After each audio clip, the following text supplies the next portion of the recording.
Peace, world. Thanks for pressing play on another Pay Me No Mind Sports and Entertainment. Another Morning Wood entry. Pause. Wow.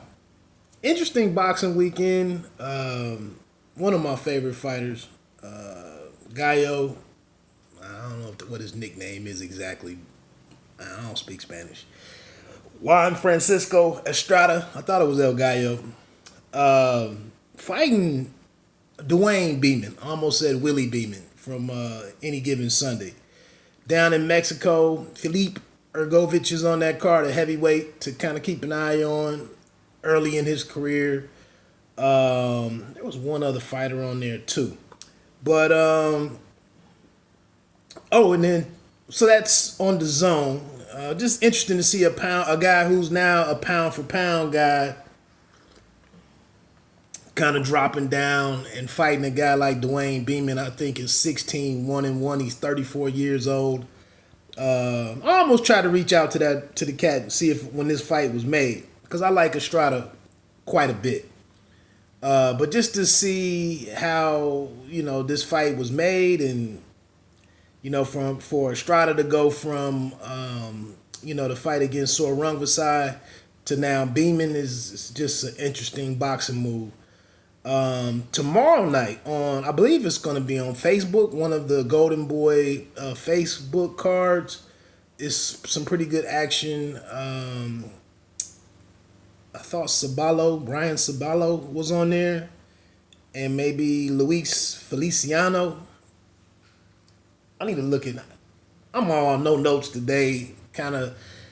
That's how thin of a week it is in boxing. But I want to check out the card tomorrow, the Thursday night Golden Boy card that's been out there. It's always fun to get on there and kind of interact or just people watch with the chat room and whatnot, and then to see the kind of numbers that are doing on there, and to just the fact that Golden Boy has stayed committed to this Thursday night fight night for free.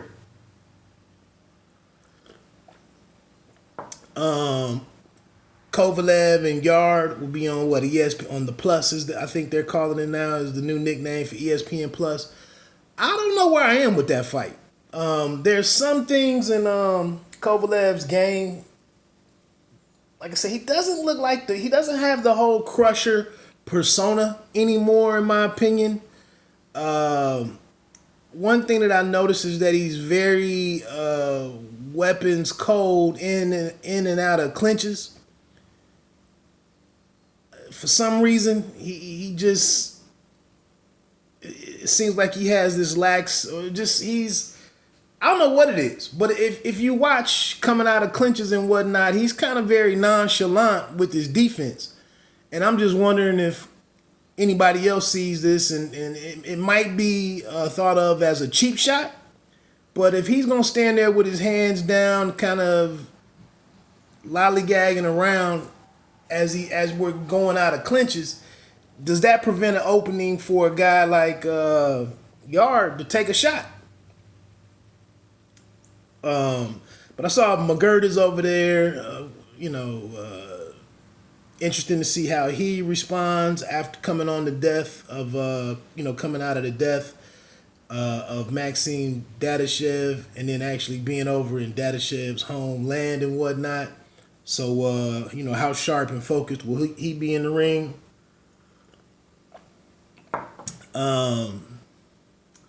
Boxing was kind of thin. I mean, there's some other stuff I guess I could hit on, but I don't want to waste any time. I think right now, man, a very interesting storyline is what's going on with the Dallas Cowboys. And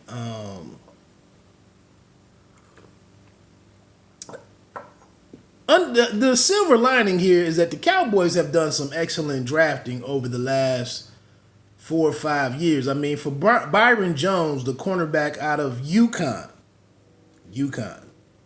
one of my favorite Big East basketball programs. But UConn had that one season 5 or 6, 7 years ago where they popped. I think they were in the top 25 for a lot of the season, I think.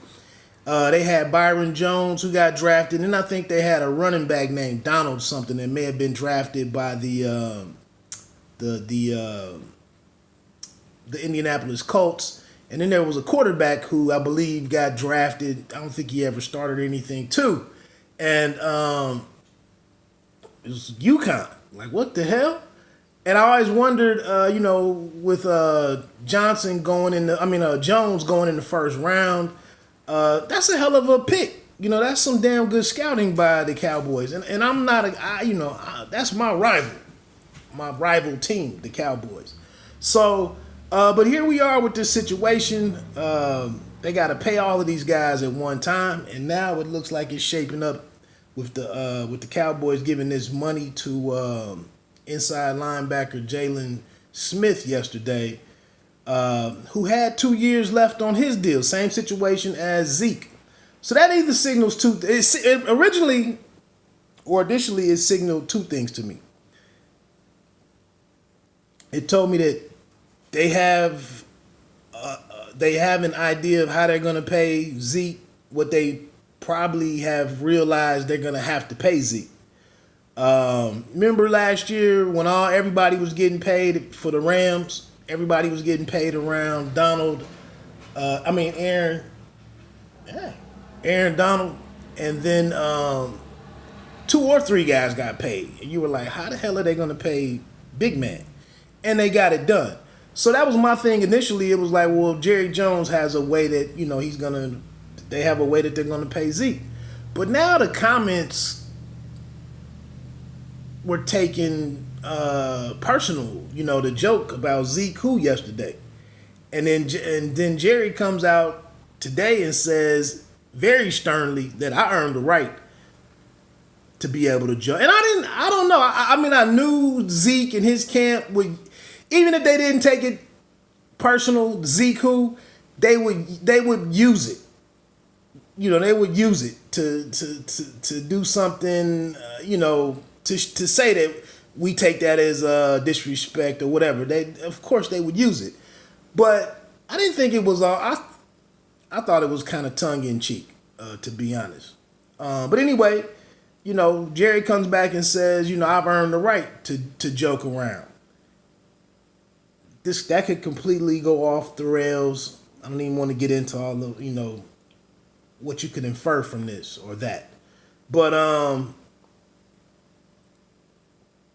Jerry did say some stuff like, this guy, Jalen Smith, he's been where he's supposed to be when he was supposed to be there. That's why I'm rewarding him. And he said, how do you want to look at it? Some of these guys, Le'Veon Bell, Zeke, they've had this off the field issues. They've missed time. They've served suspensions, multiple suspensions. You've been on TV for some of the silly stuff. You've been on the carpet, in New York. Obviously, if you've been suspended, but there's all these things going on. And then when it comes time to make you the best, the top paid, the highest contract ever, the most guaranteed money. When it comes time to do these types of things, have you not lost some of your leverage and bargaining chips?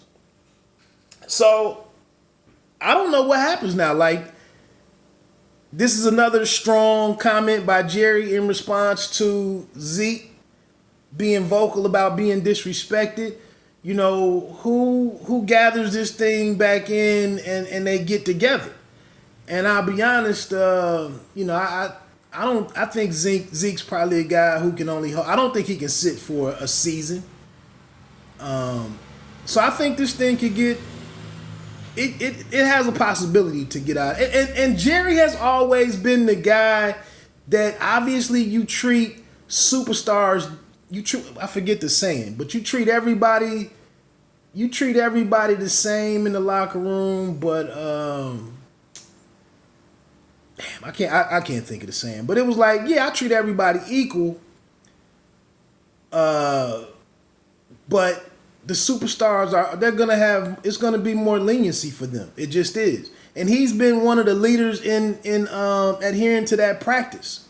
So here it is, a guy, like I said, you pay Jalen Smith, who doesn't have the same impact as Zeke. And now here it is. Like I said, we have a rift, and can it all be? Can the right deal bring it all back together? I mean, I'm sure at the end of the day, everybody can be happy, but Zeke might now have to miss a game, might have to miss a game or two before they come back to the same way that it happened with Emmitt Smith years ago. So while hell, I think the Redskins played him in the second week. So if things are in disarray there or disrepair, hey, I ain't mad.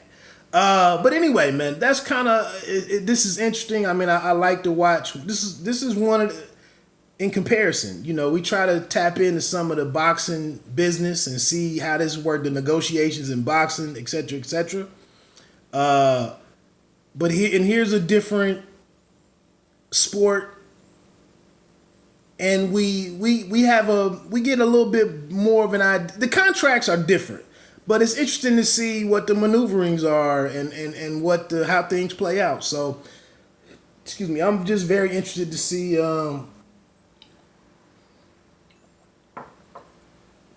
how all of this is brought together. Because obviously, I mean, it's a shame that you think that the Cowboys might actually have to pay Dak Prescott 34, 33 and up, for the level of quarterback he's shown us that he is. Although, winning seasons, a playoff win, I believe, comparable numbers to Carson Wentz, who's an MVP candidate at one point in time.